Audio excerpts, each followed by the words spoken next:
Honorable Chief Guest, respected teachers, and my dear fellows, Assalamu Alaikum. As we all know, every year on 6 September, we are reminded of those moments when the cunning enemy waged unannounced war on Pakistan by attacking its international borders. The enemy thought it would probably succeed in their designs. However, Pakistan's brave armed forces and determination foiled the enemy's nefarious objectives.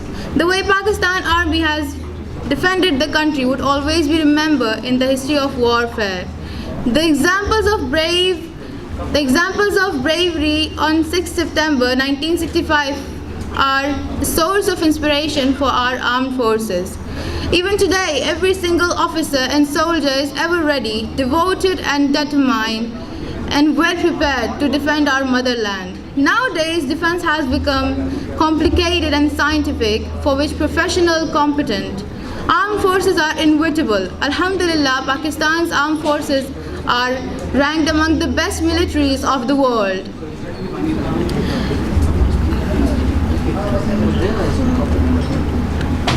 The soldiers repulsed enemies by sacrificing their lives on exemplary battles.